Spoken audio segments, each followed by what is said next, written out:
নমস্কাৰ মোৰ ছাত্ৰ ছাত্ৰীসকল, আশা কৰোঁ সকলোৱে ভালে আছা। আজি নতুন আৰু এটা ভিডিঅ' লৈ আনিছোঁ তোমালোকৰ বাবে।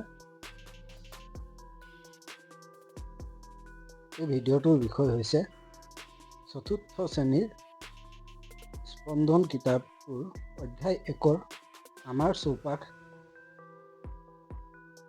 পাঠ নম্বৰ 1 গছে যদি খোজ কাঢ়ে পাঠটোৰ সম্পূৰ্ণ প্ৰশ্নৰ উত্তৰ।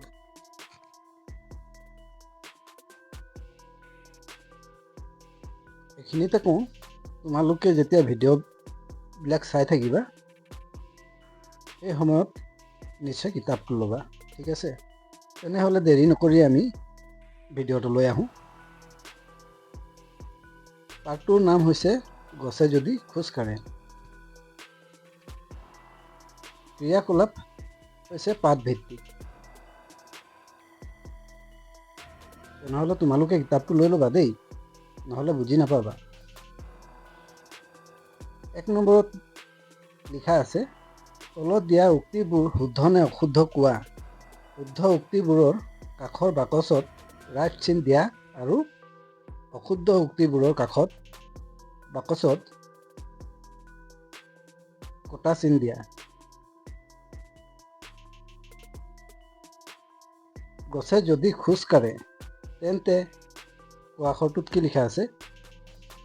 ক আখৰটোত লিখা আছে আমাক ফল মূল আনি ঘৰে ঘৰে দিব পাৰিব। শুদ্ধ উক্তিটো হৈছে শুদ্ধ। খ আখৰটোত লিখা আছে শাৰী পাতি ৰাস্তাত ঘূৰি ফুৰিব পাৰিব। ইয়াৰ উক্তিটোৰ উত্তৰ হৈছে শুদ্ধ। গ আখৰটোত লিখা আছে লগৰীয়া হ'ব নোৱাৰিব। উক্তিটোৰ উত্তৰ হৈছে অশুদ্ধ। তোমালোকে যদি বুজি নোপোৱা তেনেহ'লে কমেণ্টত আহি জনাবা, ঠিক আছে? ঘ আখৰটোত কি লিখা আছে? ঘ আখৰটোত লিখা আছে ল'ৰা-লৰিৰ লগত কথা পাতি থাকিব পাৰিব। উক্তিটোৰ উত্তৰ হৈছে শুদ্ধ। ঙ আখৰটোত কি লিখা আছে? ঙ আখৰটোত লিখা আছে চাইকেল ৰিক্সা গাড়ীবোৰৰ দৰে বেগাই যাব নোৱাৰিব। এই উক্তিটোৰ উত্তৰ হৈছে অশুদ্ধ। 2 নম্বৰত লিখা আছে তলত দিয়া ছবিকেইখন চাই পদ্যটোৰ সৈতে মিল থকা স্তৱককেইটা খালী ঠাইত লিখা। তোমালোকে কিতাপটো ইয়াত দিয়া হোৱা নাই, তোমালোকে কিতাপটোত ধুনীয়াকৈ মিলাই লিখি ল'বা, ঠিক আছে? প্ৰথম ছবিৰ বাবে স্তৱক গাড়ী মটৰৰ মাজত গছবোৰ। ঠাই এৰি গছ যদি আমাৰ লগত যায়, চাইকেল ৰিক্সা গাড়ীবোৰৰ কি হ'ব বিলাই। দ্বিতীয় ছবিৰ বাবে স্তৱক মানুহক ফল দিয়া। ফল আনি গছে যদি ঘৰে ঘৰে দিয়ে, আমাৰ পৰা মৰম চেনেহ পাতত বান্ধি নিয়ে। তোমালোকে ধুনীয়াকৈ মিলাই লিখিবা, ঠিক আছে? 3 নম্বৰত কি লিখা আছে? 3 নম্বৰত লিখা আছে ভাবা আৰু লিখা। ক আখৰটোত লিখা আছে গছে আমাক মৰমতে ফল মূল আনি দিয়ে। আমি গছক মৰমেৰে কি কি দিব পাৰোঁ?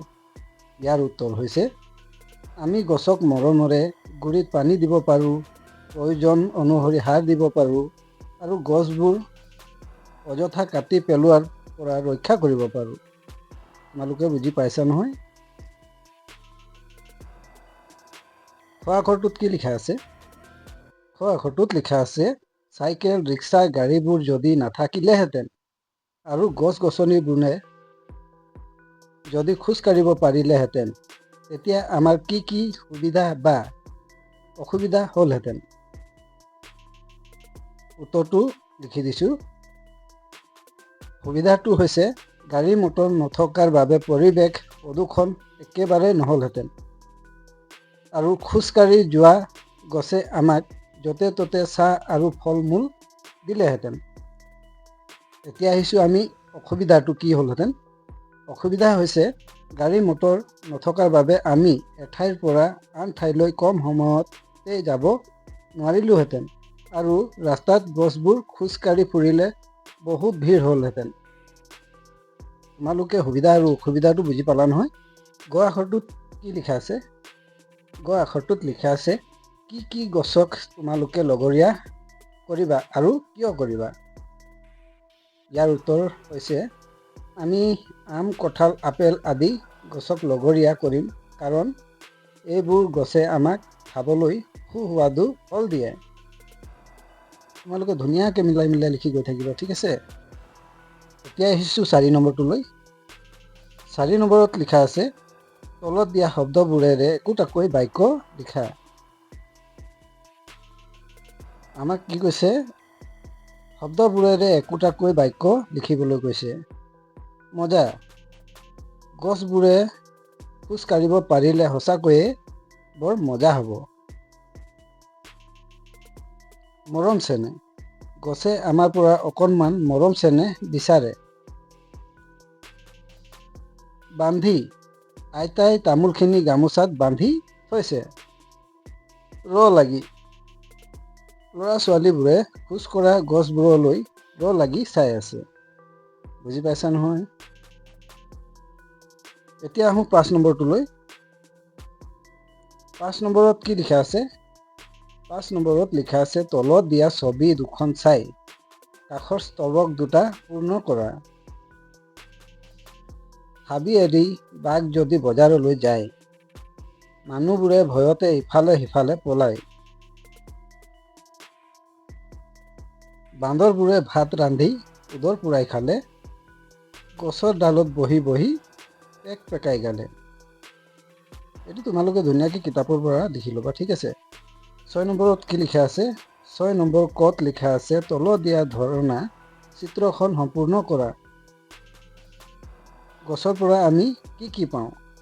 ইয়াৰ উত্তৰ হৈছে 1 কাগজ পাওঁ, 2 বন ঔষধ পাওঁ, 3 ফল মূল পাওঁ, 4 নম্বৰটো হৈছে ফুল পাওঁ, আৰু 5 নম্বৰটো হৈছে চাহ পাওঁ, আৰু 6 নম্বৰটো হৈছে অক্সিজেন পাওঁ, আৰু 7 নম্বৰটো কি হৈছে কাঠ পাওঁ, আৰু 8 নম্বৰটো হৈছে আমি কি পাওঁ?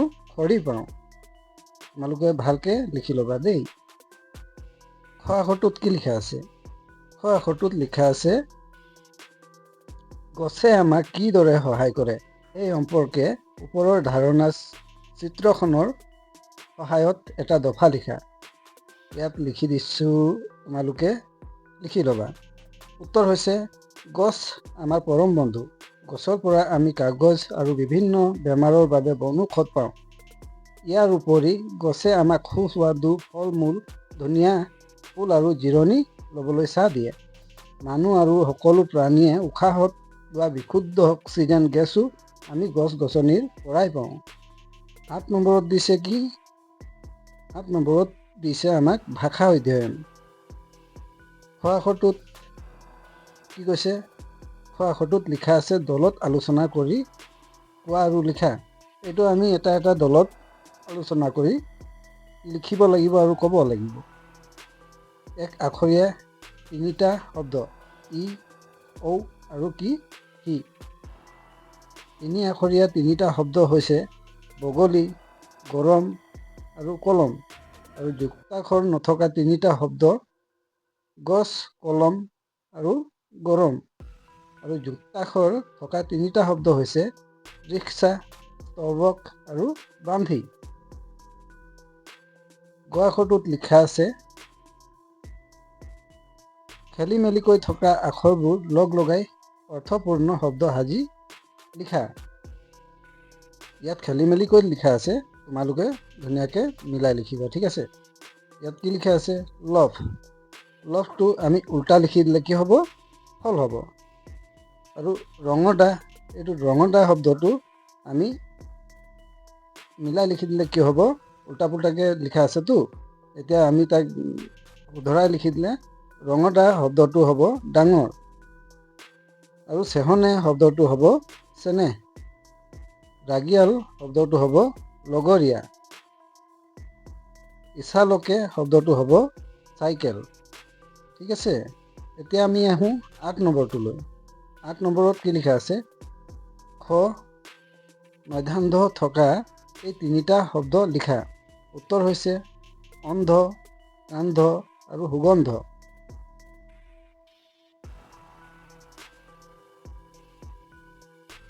গ আখৰটোত কি লিখা আছে? চ থকা আৰু তিনিটা শব্দ লিখা। ইয়াৰ উত্তৰ হৈছে বাক্স, অক্সিজেন আৰু নক্সা।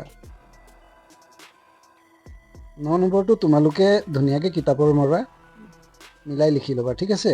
মই ইয়াত দি দিছোঁ।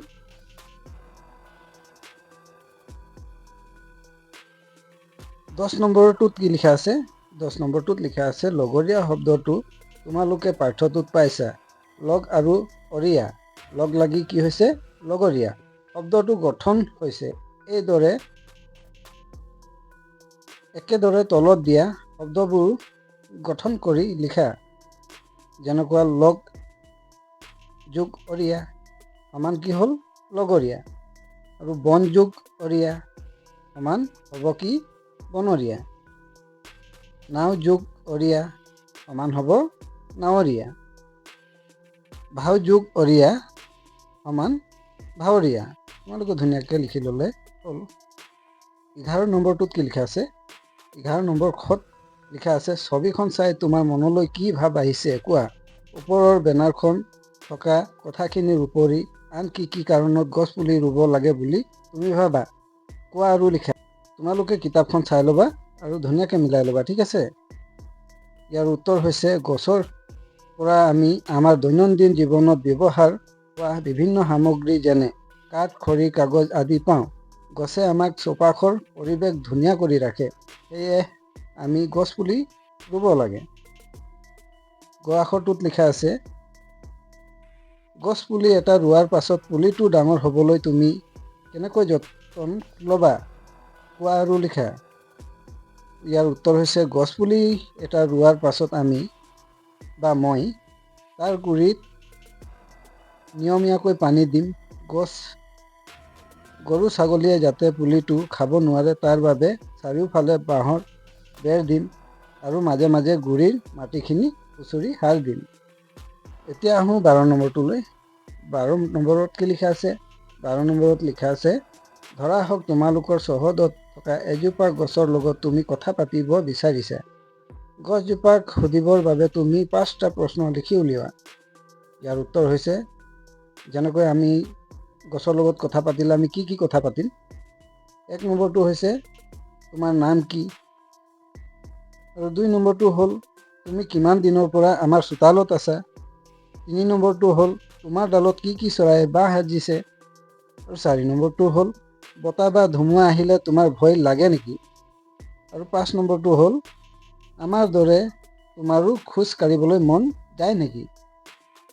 আশা কৰোঁ ভিডিঅ'টো চাই তোমালোকৰ নিশ্চয় সহায় হৈছে বুলি। আৰু যদি সহায় হৈছে তেতিয়াহ'লে চেনেলটো ছাবস্ক্ৰাইব কৰি ল'বা আৰু ফেচবুকত যদি চাই আছা তেনেহ'লে ফেচবুক পেজটো ফ'ল' কৰি ল'বা, ঠিক আছে?